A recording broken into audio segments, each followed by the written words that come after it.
नमस्कार। देश की बात में पहले बात किसानों की, जिन्होंने अपने आंदोलन को आज कुछ गति दी है। करीब 8 महीने से चल रहे कृषि कानूनों को वापस लेने की मांग को लेकर जंतर मंतर में इन्होंने किसान संसद भी लगाई।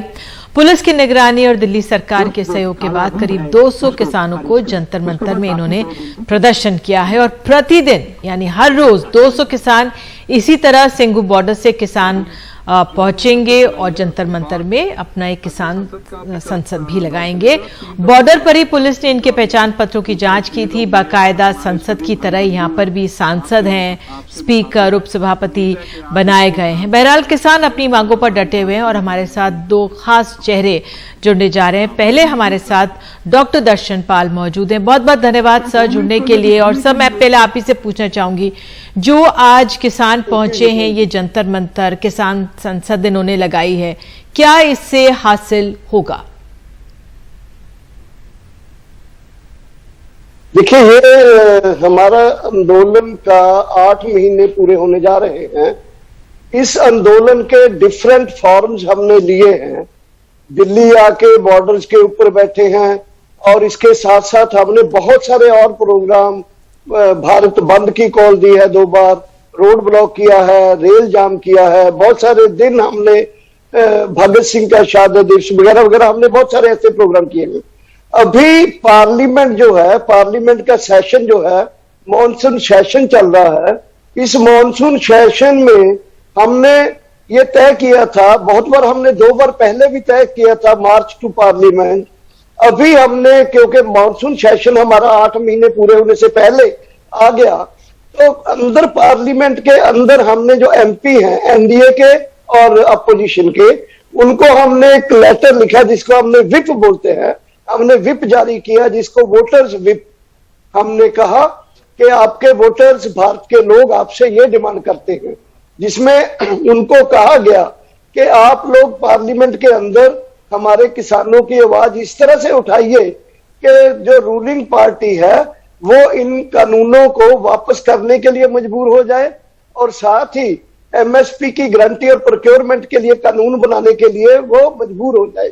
और बाहर हमने तय किया कि किसान जो हैं बाहर अपना एक मोर्चा लेके जाएंगे। 200 किसान हमने लिमिटेड जानबूझ के किया ताकि वहां डिसिप्लिन मेंटेन कर सके, एक सिस्टमेटिक चीजें हो सके, बहुत अच्छे से सब्जेक्ट जो डिस्कस हो सके, और उसको हमने एक पैरेलल किसान संसद का नाम दिया है। जो बिल्कुल, ये बहुत अच्छी सोच है जो आप कह रहे हैं कि एक पैरेलल किसान संसद का नाम लिया और एक तरह से इसमें पूरी रुचि एक बार फिर से बढ़ गई है।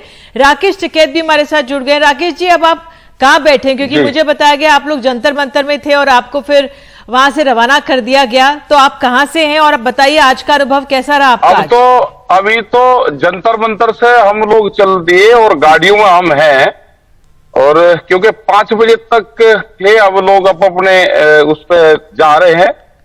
वे जाएंगे, सिंघू बॉर्डर जाएंगे, अब अपने बॉर्डर पर जाएंगे और कल फिर दूसरा जत्था यहाँ पे आएगा। और आज अच्छा हो रहा, हर स्टेट के लोग आए और उन्होंने अपनी अपनी बात रखी और बहुत उससे पार्लियामेंट जो सेशन था हमारा चला वहां पे। और एक ये नई पहल दुनिया में हुई कि पैरेलल पार्लियामेंट के किसान भी संसद चला सकता है। और सरकार को अब ये मान लिया सरकार ने ऑथेंटिक रूप से कि हम किसान हैं जो वहां से आए हैं। अभी तो सरकार किसान ही नहीं मान रही थी हमको, हम किसान हैं ये सरकार ने मान लिया, और किसान संसद चला सकता है ये भी सरकार ने मान लिया। ठीक है, आप ये कह रहे हैं ये भी जो राकेश जी, कौन कौन से राज्यों से आज किसान थे? क्योंकि सिर्फ 200 किसान आ रहे हैं, तो क्या आप कुछ चुनाव कर रहे हैं कि अपने पंजाब और यूपी से ही किसान हैं? नहीं, ये पंजाब, वहां पे यूपी, केरला, तमिलनाडु, कर्नाटका, तकरीबन ज्यादा राज्यों से थे। आज बिहार से थे, बल्कि लिमिटेड नहीं है हमने, बल्कि पंजाब के किसान को नंबर को कम किया हमने कि दूसरे राज्य के संगठनों को, इसका अगर न्यूमेरिकली देखना हो तो 100 किसान पंजाब से हैं, 100 किसान बाकी प्रांतों से आए। ये बहुत अच्छी बात आपने कही है प्रोफेसर दर्शन पाल की, 100 किसान अगर और पूरे प्रदेशों से आए हैं तो एक तरह से पूरे देश भर का यहाँ पे नेतृत्व हो रहा है। राकेश जी, जब आप लोग वहां पर मौजूद थे, क्या चुनौतियां आपके सामने हैं? किसान तो सब एकजुट हैं, लेकिन चुनौतियां आप क्या देख रहे हैं आगामी चुनावी चुनौतियां तो ये हैं कि जिस तरह से आज भी पुलिस प्रशासन ने रोक के और पहले एक होटल में लेके गए, ऐसा लग रहा था कि जैसे इंटरनेशनल बॉर्डर हम पार कर रहे हो। अरे किसान आ रहा है, शांतिपूर्ण तरीके से आ रहा है, वहां पे प्रेस के लोगों को नहीं आने दिया, उनको बहुत हरासमेंट उनका करा, फिर वे प्रेस के लोग वहां पे बुलवाए, कोई और लोग वहां पे ना चला जाए। हम तो बैठ के जब हमने कह दिया, हमारे जितने लीडर हैं उन सब लोगों ने कह दिया कि हम शांतिपूर्ण जाएंगे, 200 लोग जाएंगे, अपनी आइडेंटिटी के साथ में जाएंगे, तो उसमें इतना वो ज्यादा करने की कहां जरूरत है। जितने जल्दी हम टाइम पर चले जाएं, उतना ही जल्दी 5 बजे हम अपना वापसी आ जाएं। ये हमारा प्रोसेशन जब तक पार्लियामेंट चलती रहेगी वो चलती रहेगी, और तो ज्यादा कोई समस्या नहीं आई। लेकिन प्रेस के लोगों को बहुत देर में अलाउ करा उन्होंने, क्योंकि प्रेस के माध्यम से ही अपनी बात हम कह सकते हैं। बिल्कुल। आप राकेश जी बने रहिए। प्रोफेसर दर्शन पाल, आप भी यहाँ पर हैं। अब आप लोग अपनी बात लोगों तक पहुंचाने की कोशिश कर रहे हैं। आप लोग चाहते हैं कि भाई संसद में जो हमारे नेतागण हैं, जो सांसद हैं, किसी भी दल के हों, सरकार के हों, विपक्ष के हों, आपकी बात सुने। सरकार की तरफ से कृषि मंत्री ने क्या कहा और एक और मंत्री ने क्या कहा, वो सुनिए, फिर मैं आप दोनों से उस पर सवाल पूछूंगी। आइए सुनते हैं नरेंद्र तोमर ने, जो कृषि मंत्री, उन्होंने क्या कहा और मीनाक्षी लेखी ने क्या कहा। ये कृषि सुधार बिल सारा देश इस बात का साक्षी है कि वो किसानों के हित में है, किसानों के लिए लाभप्रद हैं, किसानों को विकल्प उपलब्ध कराने वाले हैं, उनकी आमदनी में बढ़ोतरी करने वाले हैं, उन्हें कानूनी शिकंजों से मुक्त करने वाले हैं। जहां तक किसान यूनियन के आंदोलन का सवाल है, सरकार ने पूरी संवेदनशीलता के साथ उनसे चर्चा की है। बिल के किस प्रावधान पर उनको आपत्ति है, अगर वो आपत्ति बताएंगे तो आज भी सरकार खुले मन से उनके साथ चर्चा करने को तैयार है। देखिए, पहली बात तो आप उन लोगों को किसान कहना बंद कीजिए, क्योंकि वो किसान नहीं है। वही षड्यंत्रकारी लोगों के हथे चढ़े हुए कुछ लोग हैं जो कि लगातार किसानों के नाम पर ये हरकतें कर रहे हैं। किसान के पास समय नहीं है जंतर मंतर आके बैठने का, वो अपने खेत में काम कर रहा है। ये आड़तियों के द्वारा चढ़ाए गए लोग हैं, फिर किसान आप उन लोगों को बोल रहे हैं, मवाली है वो। प्रोफेसर दर्शन पाल और राकेश टिकैता, आप हमारे साथ हैं। एक तरफ सरकार कहती है कि बात करने के लिए तैयार है, दूसरी तरफ आप लोगों को मवाली तक कहा जाता है। प्रोफेसर दर्शन पाल, क्या कहेंगे आप? पहले तो ये मीनाक्षी जी ने जो कहा है, मैं इसकी घोर भर्त्सना करता हूं। वो लोग जो मीनाक्षी जी से मैं पूछना चाहता हूं कि जिन लोगों की चाय बना के आप चीनी और दूध से और चाय पत्ती से पी के आए हो, जिनके गेहूं का ब्रेड और परोठा खा के आए हो, लंच जिनकी सब्जी और दाल के साथ आपने किया और दही जिनके दूध का पैदा किया है, उनको आप मवाली बोलते हुए आपको बिल्कुल भी हिचकिचाहट नहीं हुई? आपको जो लोग देश के पूरे लोगों को, जिन्होंने अनाज के भंडार भर के पूरे हम जो लेके जाते थे PL 480 के तहत, उन्होंने देश के पूरे लोगों को अनाज के देके भूख को खत्म किया, उसको आप मवाली कहते हो? जिन लोगों ने इस देश को जो अन्नदाता कहते हैं, अन्नदाता एक पासे अन्नदाता कहते हो, एक पासे मवाली कहते हो, ये किसान हैं। पूरे देश के किसान संगठन लड़ रहे हैं। पूरे देश के किसानों को इस तरह से बेइज्जत करना, इस तरह से कहना, ये एकदम देश के संसद को ही कहे, बहुत शर्म की बात है। उनको जो कहते हैं उनको अपने शब्द वापस लेने चाहिए, और हम किसान संगठनों की तरफ से इसकी एकदम निंदा करते हैं, निखेधी करते हैं, भर्त्सना करते हैं। नंबर 1। नंबर 2, जो हमारे खेती मंत्री, कृषि मंत्री जी ने कहा है, कृषि मंत्री जी के साथ 11 मीटिंगों में मैं शामिल था। हमने एक एक चीज बताया उनको कि कैसे ये कानून एकदम किसान के पक्ष में नहीं है। उन्होंने एक बार पहले तो हमें बोले कि ये बिल्कुल ठीक है, वो आपको पढ़ाते हैं, फिर बोले कि आओ इसमें संशोधन कर देते हैं, फिर बोले कि 1.5 साल के लिए इनको रोक देते हैं। अगर वो इतना ही ठीक मानते थे, फिर ये आगे क्यों बढ़ते गए? 1.5 साल के लिए रद्द क्यों करने पर चले गए? तो हमारा ये कहना है, हमारी अंडरस्टैंडिंग ये है कि ये कानून प्रांतों के राइट्स को भी इंक्रोच करते हैं, जो फेडरल सिस्टम में हमारी थोड़ी बहुत उसको करते हैं। कैसे अपनी बात पहुंचाएंगे? राकेश टिकैत जी, आपने भी सुना जो मंत्री सरकार दो भाषा में बोल रही है, कैसे इसको आप सामना करेंगे इसका? जी राकेश जी। देखो, सामना तो ये करेंगे कि ये दिल्ली में बैठे हुए लोग चमचमाती कोठियों में बैठते हैं, हम तो झोपड़ी में रहने वाले लोग हैं, गांव में भी उनमें रहते हैं। यहाँ पर दिल्ली से 8 महीने से हम बांस के और झोपड़ियों के मकान में रहते हैं, तो इनको तो मवाली दिखते हैं हम, क्योंकि ये तो शहरों में चमचमाती सड़कों पर रहते हैं, अच्छी कोठियों में रहते हैं, तो इनको यही लगता है कि ये किसान नहीं हो सकते, ये मवाली है, यहाँ 8 महीने से बैठे हुए हैं। तो इनका आने वाले टाइम पे इसका जवाब, इनकी पार्टी के लोगों को इसका जवाब आने वाले टाइम पे गांव में जब ये जाएंगे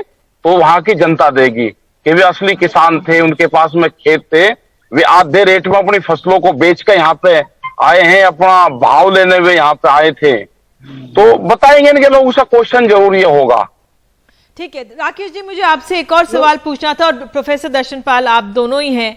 आज हमें वो तस्वीरें भी देखने को मिली कि जो विपक्ष है संसद के अंदर, कांग्रेस की बात करें अगर हम, वो दृश्य भी हमारे पास है कि कांग्रेस भी अब आपके साथ आ गई है। हालांकि किसानों का मुद्दा इतना बड़ा है कि राजनीतिक दल अब इसको उठाने में लग गए हैं, लेकिन क्या ये समय आ गया है कि जो भी विपक्ष में हो, जो भी दल विपक्ष में हो, उनका साथ ले लिया जाए?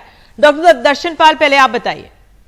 देखिए, मैं आपको ये बात बता दूं कि पहले केवल पंजाब हरियाणा के किसान आए, फिर पूरे देश के किसान इकट्ठे हो गए और किसानों के साथ लोग आ गए, लोगों के साथ फिर पॉलिटिकल पार्टीज एक एक करके, जैसे पंजाब में अकाली दल ने एनडीए को छोड़ा।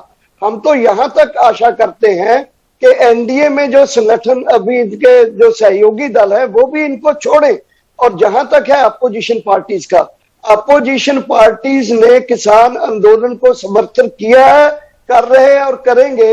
इसके लिए हम इनको वेलकम भी करते हैं और इनका धन्यवाद भी करते हैं, और आशा करते हैं कि आने वाले दिनों में पूरे देश में ये दल जो हैं, ये पूरे देश में केवल चिट्ठी नहीं लिखे राष्ट्रपति के, जो प्राइम मिनिस्टर को, ये इकट्ठे होकर कॉल दें भारत की जनता को कि किसान और किसान आंदोलन के पक्ष में, किसान मुद्दों के पक्ष में देश की जनता जो है इस आंदोलन के साथ जुड़ जाए, और ये पूरे जो दल हैं इसकी सपोर्ट में एकदम इकट्ठे होके आ जाए।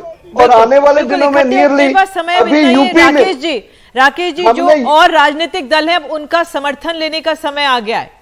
इसमें थोड़ा एक पॉइंट, हमने उत्तर प्रदेश और उत्तराखंड मिशन का कॉल दिया है, और इसमें भी मैं कॉल देना चाहता हूं अपोजिशन की पार्टियों को और किसान संगठनों को कि आने वाले दिनों में बाइकआउट ऑफ बीजेपी, तो अंबानी अडानी और टोल प्लाजा खोलने की कॉल यूपी में उत्तराखंड में इंप्लीमेंट करते हुए। ठीक है सर, ठीक है सर। राकेश जी अब आप अपनी बात, ठीक है जी राकेश जी।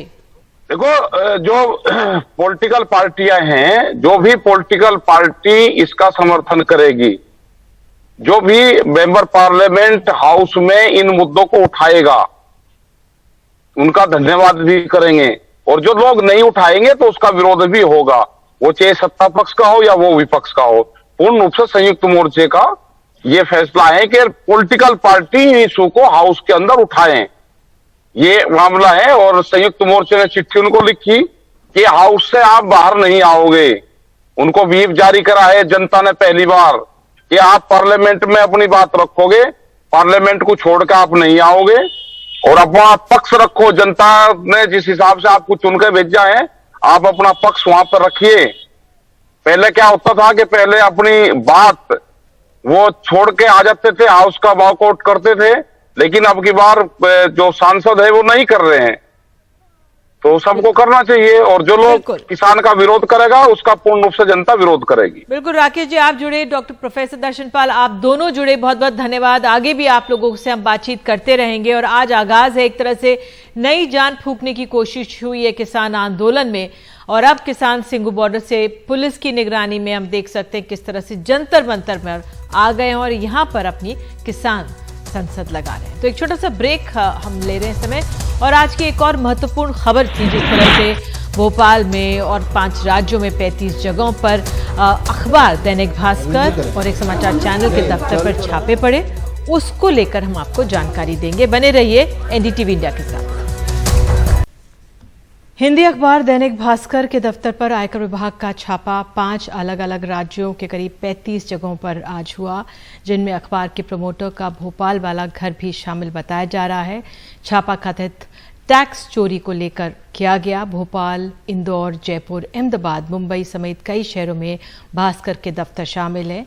वहीं उत्तर प्रदेश में भारत समाचार के ऑफिस में भी आयकर का छापा चल रहा है। यहां पर आयकर अधिकारियों की टीम उनके लखनऊ स्थित ऑफिस और संपादक के घर की तलाशी ली। सूत्रों का दावा किया है कि चैनल की ओर से टैक्स चोरी के पुख्ता सबूत के आधार पर ये छापे डाले गए हैं। कांग्रेस ने आरोप लगाया है कि जो दैनिक भास्कर ग्रुप पे छापा पड़ा है इनकम टैक्स का, वो लोकतंत्र की आवाज दबाने की कोशिश है। देखिए, जनरली हम लोग जितने प्रश्न हैं वो कैबिनेट के निर्णय पर ही रखते हैं और ऐसे बहुत सारे अवसर आएंगे, पार्लियामेंट भी चल रही है और वहां पर बाकी जगह भी आपके इन सारे प्रश्नों का उत्तर दिया जा सकता है। लेकिन मैं इतना ही कहूंगा, एजेंसीज अपना काम करती हैं।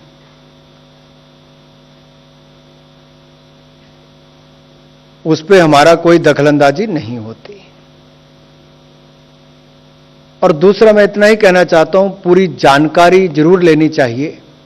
कई बार जानकारी के अभाव में भी बहुत सारे विषय ऐसे आते हैं जो सच्चाई या सत्य से परे होते हैं। और आपको बता दें कि हमारे सहयोगी अनुराग द्वारी बता रहे हैं कि किस तरह से ये भोपाल में और राज्य भर में छापे पड़े हैं उनके बारे में। सच, मध्य प्रदेश में अप्रैल में ऑक्सीजन की कमी से हुए 15 हादसों में 60 लोगों की मौत केंद्र को शून्य बताई। दूसरी जो पेगासस से भी संबंधित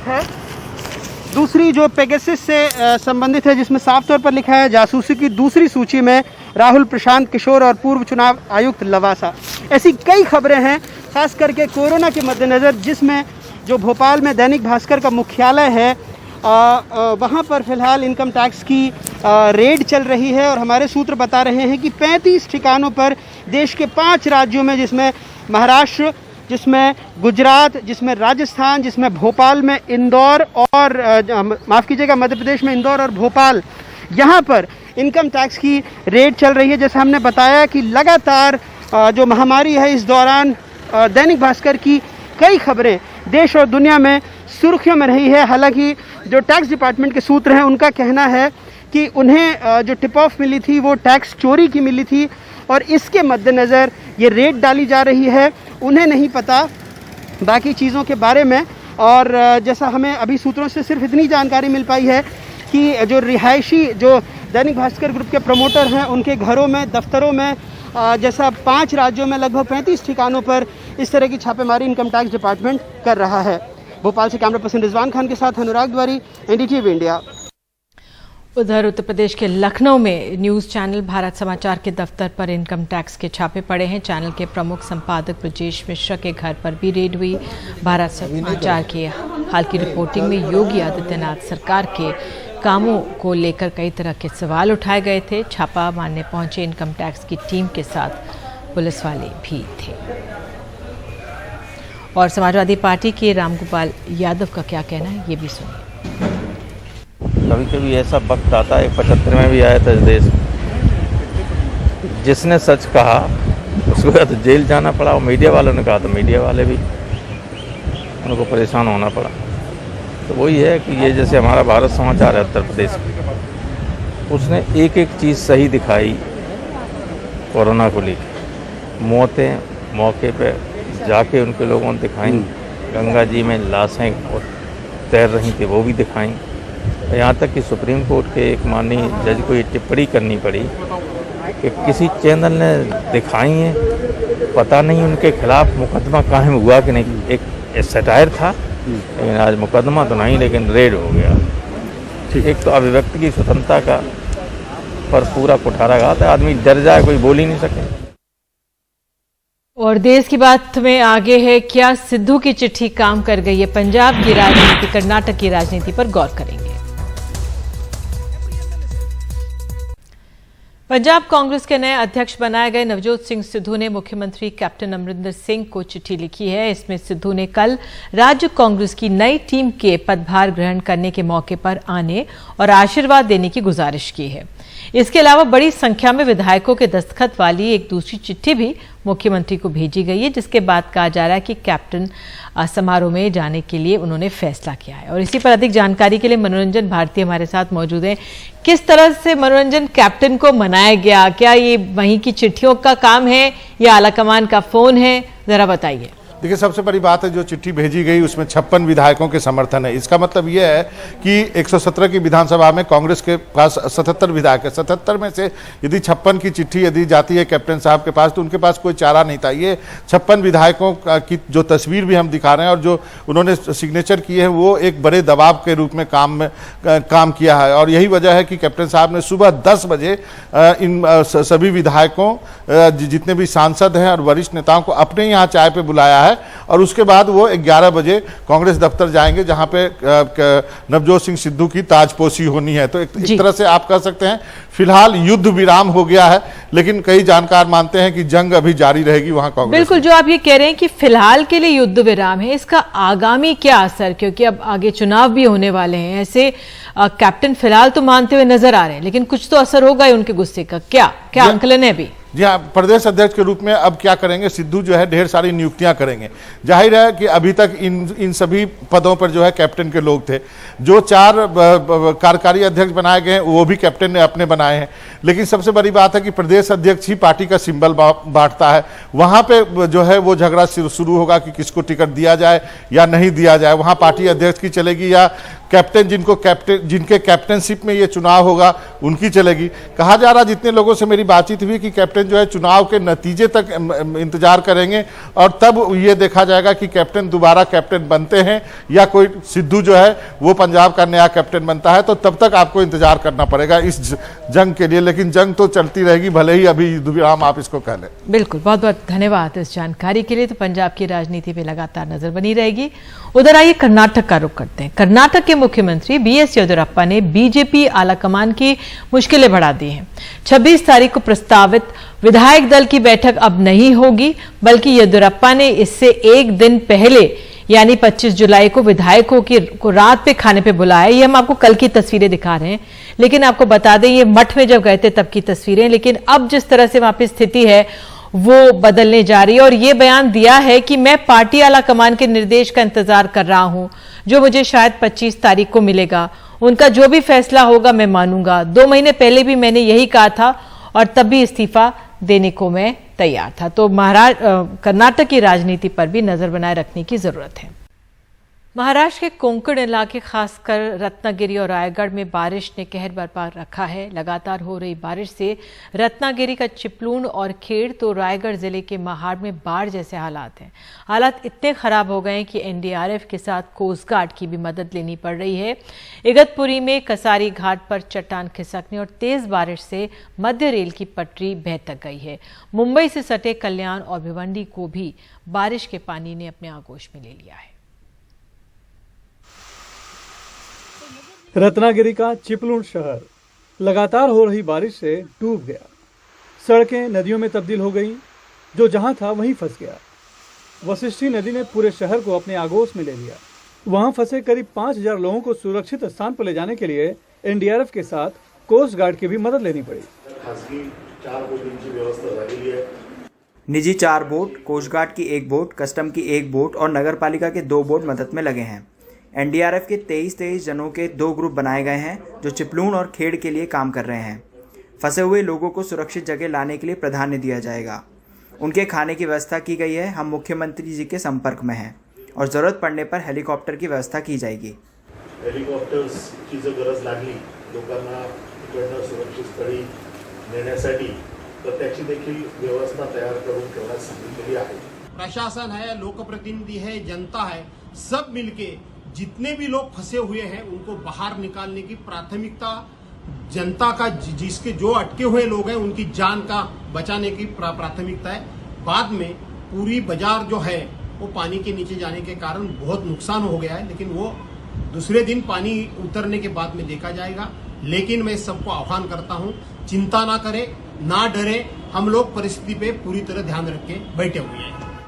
रत्नागिरी जिले के ही खेड़ में भी जगबुड़ी नदी खतरे के निशान से 2 मीटर तक ऊपर पहुंच गई, तो महाड़ में सावित्री नदी भी खतरे के निशान से ऊपर बहकर सब कुछ डुबा रही है। खेड़ और महाड़ में भी एनडीआरएफ और कोस्ट गार्ड की मदद लेनी पड़ी। रत्नागिरी और रायगढ़ में पानी भरने से जहां मुंबई गोवा महामार्ग बंद हो गया, तो इगतपुरी के कसारा घाट में भारी बारिश से कहीं चट्टानें खिसकी तो कहीं रेल पटरी बह गई। नतीजा मध्य रेलवे पर टिटवाला से इगतपुरी तक और अंबरनाथ से लोनावाला तक घंटों रेल यातायात बंद रहा। घोरघाट और कसारा घाट में जगह जगह पर बोल्डर गिरने के केसेस हुए थे, लैंडस्लाइड हुई थी, ट्रैक वॉशआउट के जगह जगह केसेस हुए थे। लेकिन इसके बाद भी हमारी टीम ने यह वॉर फुटिंग पर काम करके शुरुआती में जहां हमारी CST से अंबरनाथ तक सर्विसेज चल रही थी, वही हमने अंबरनाथ और बदलापुर के बीच में सुबह 10:30 बजे ट्रैक फिट किया और हमारी सर्विसेज CSMT से बदलापुर तक शुरू कर दी। मुंबई से सटे कल्याण, भिवंडी, बदलापुर और आसपास के इलाकों में तेज बारिश ने सब कुछ डुबा दिया। मुख्यमंत्री उद्धव ठाकरे ने अधिकारियों के साथ बैठक कर स्थिति की जानकारी ली और राहत कार्य में तेजी लाने का आदेश दिया है। मुंबई से सटे आसपास के इलाकों में भारी बारिश जहां वहां के लोगों के लिए मुसीबत का सबब बन गई है, वहीं मुंबई के लिए राहत बनकर आई है, क्योंकि मुंबई को पीने का पानी देने वाली झीलें तेजी से भर रही हैं। BMC के मुताबिक 7 में से 4 तालाब भरकर बहने लगे हैं। रत्नागिरी से दिलीप मुजावर, कल्याण से स्वदेश और मुंबई से cameraman Praveen Rohit Sunil Singh, NTV India के लिए।